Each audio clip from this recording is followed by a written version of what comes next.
The Lord be with you. A reading from the Holy Gospel according to John. Glory be to you. There was a feast of the Jews, and Jesus went up to Jerusalem. Now there is in Jerusalem by the sheep gate a pool in Aramaic called Bethesda, which has 5 roofed colonnades. In these lay a multitude of invalids, blind, lame, and paralyzed. One man was there who had been an invalid for 38 years. When Jesus saw him lying there and knew that he had already been there a long time, he said, "Do you want to be healed?" The sick man answered him, "Sir, I have no one to put me into the pool when the water is stirred up, and while I am going, another steps down before me." Jesus said to him, "Get up, take up your bed and walk." And at once the man was healed, and he took up his bed and walked. Now that day was the Sabbath. So the Jews said to the man who had been healed, "It is the Sabbath. It is not lawful for you to take up your bed." But he answered them, "The man who healed me, that man said to me, 'Take up your bed and walk.'" So they asked him, "Who is the man who said to you, 'Take up your bed and walk'?" Now the man who had been healed did not know who it was, for Jesus had withdrawn as there was a crowd in the place. Afterwards Jesus found him in the temple and said, "See, you are well. Sin no more, that nothing worse may happen to you." The man went away and told the Jews that it was Jesus who healed him. And this is why the Jews were persecuting Jesus, because he was doing these things on the Sabbath. The Gospel of the Lord. Praise to Lord Jesus Christ. Please open your Bibles, everybody, to John chapter 5, verses 1 to 16. John chapter 5, verses 1 to 16.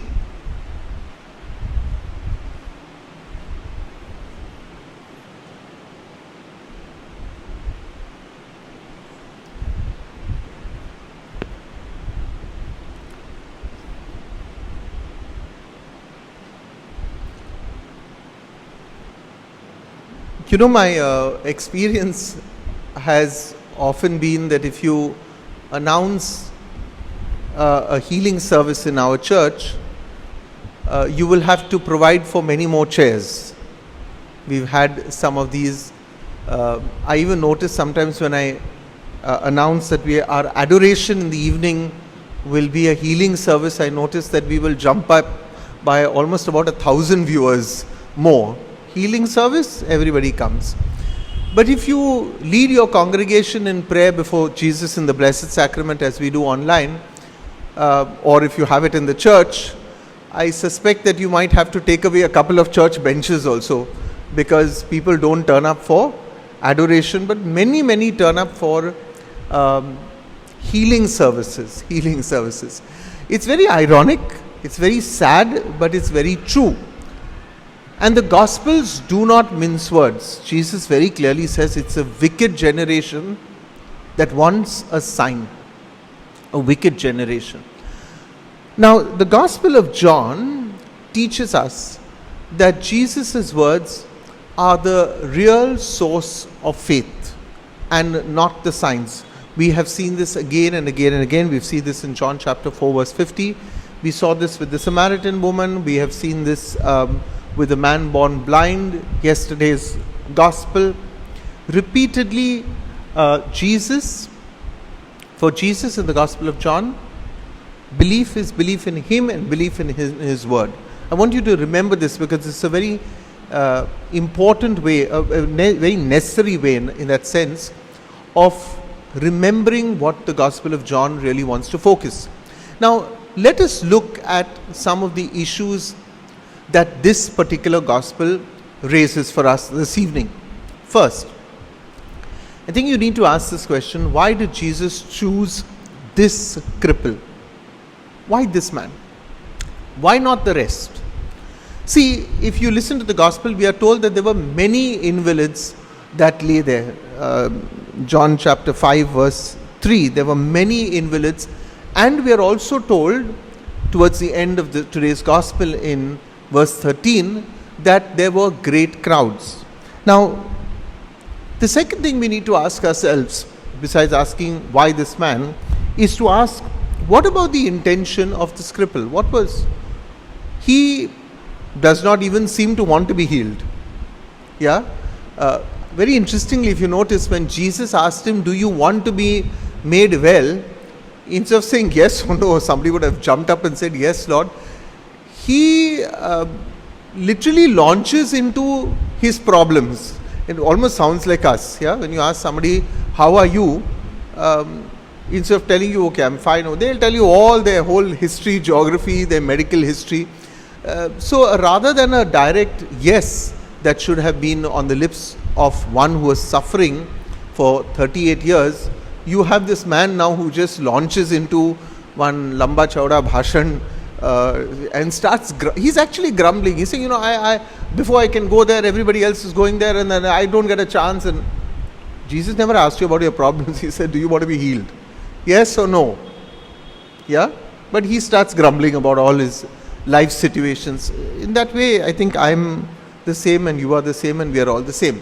So clearly this cripple, when you look at him also, the other thing that strikes you is that he is ungrateful. Now you'll say, Father, how did you come to that? He's not only ungrateful, I think he's a coward also. Yeah? So I'm giving you what I think is my opinion of a man who Jesus picked to heal. Ungrateful and a coward. He does not know, first of all, who Jesus is. But that's okay. But what is terrible, and that's why I call him ungrateful, is he does not even care to ask. Imagine if somebody heals you after 38 years, the first thing you'll want to know is, Baba, what is your name? Where are you from? I want to thank you, I want to come to your house every day and feed you. I want to do something nice for you. Our man just walks. Jesus said, pick up your mat and walk, he walks. But even more interesting, when he is confronted by the Jewish authorities and asked, why are you picking up your mat? Instead of saying, okay, I picked up a mat on the Sabbath, I'm sorry. First thing he does is he blames Jesus. Thus he deflects and absolves himself for breaking the law by carrying his own mat. See, this is why I called him not only ungrateful, but he's also a coward. Now, on being found by Jesus, who knows what kind of a man he has healed, Jesus cautions him and he says, listen, please do not sin again. And it's like almost like Jesus in a way is admonishing him and saying, I know you, I know who you are. Now please don't make this mistake again. What does the man do? He rushes straight to the Jews to tackle and tell them that it was Jesus who healed him, thus revealing Jesus' identity and the consequent persecution that we heard by the Jews against Jesus. He's ungrateful and he's a coward. Besides, he's a grumbler. So then you begin to ask that question, why choose an ungrateful, uncooperative, scheming cripple when there were so many that Jesus could heal? And I'm sure you're thinking the same thing right now, Lord, why are you healing everybody around me who does not go to church, does not pray, does not do even one act of charity? Sunday Mass, 10 rupees will not come out of their pocket. But I who have been faithful and truly faithful, Lord, where and when is my prayer going to be heard? When am I going to be healed? And healing can be of various things, including what you desire and genuinely desire. Now, the miracle narrative that we hear, if you look very carefully, is part of a greater text. If you look at our text today, it's from verses 1 to 16. But the greater text is John chapter 5, look at your Bibles, verse 1 to 47. And it serves merely as an occasion for a discourse on Jesus' relationship with the Father and his power to give life. In simple words, the sign that Jesus worked, and I'm going to answer that question, why does Jesus work certain miracles? The sign or the miracle, as we would call it, is merely a tool to discuss a larger issue. namely the divinity and the nature of Christ's words and his actions. Now, I'm trying to explain this to you, that very often the miracle therefore is not for us. That's why it's called a sign in the Gospel of John. To answer your question, Lord, why did they get it? And remember in the scriptures, in this case, the Lord is calling us to believe in his words and not live for miraculous actions. We may want those miraculous actions. Jesus says, I want you to believe in me. Now, looking at the life of Jesus, we see that, as in this case, he picked this man and no other. A man who, as I said, is ungrateful. Jesus does not heal everyone. If you notice in the scriptures, he does not heal everyone. In the scriptures, Jesus heals, and pay attention to this, because this will help you to answer why sometimes what we would call good people with cancer die and a bad person with cancer lives. Jesus does not look at you and say, good person, therefore you're healed. Remember, our lives are not meant for this world. So if our lives are not meant for this world, if we die because of cancer, doesn't mean we are bad people. I like to look at it that the Lord desires us to be with him. But when Jesus heals in the scriptures, he heals so that God may be glorified. Jesus says this himself. He says, this has been done so that God may be glorified. That looking at this miracle, this sign, people may change their lives and turn and believe in me, not believe in you, or give you, very good, you were healed. That's not the purpose of the healing. You are not the purpose of the healing. So it doesn't matter who is healed.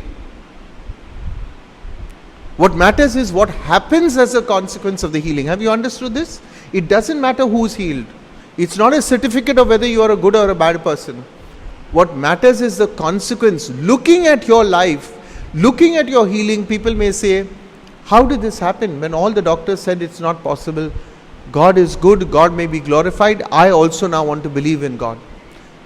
So healing is an exception, not a rule. Let me say that again. Healing is an exception.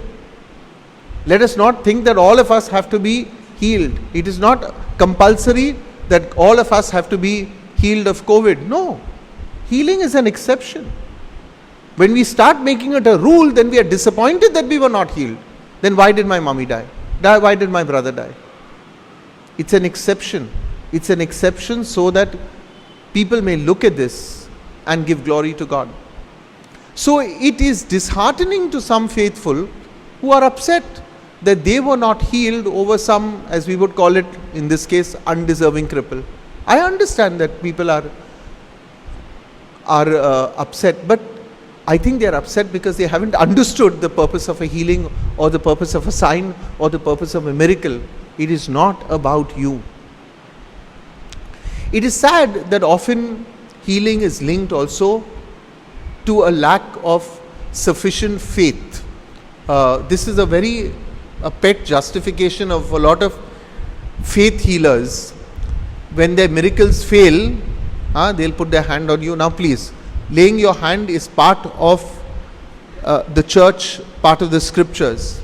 But there are some people who would like, maybe I'm judging them, but there are some people who like to draw more attention to them and their ability to heal someone.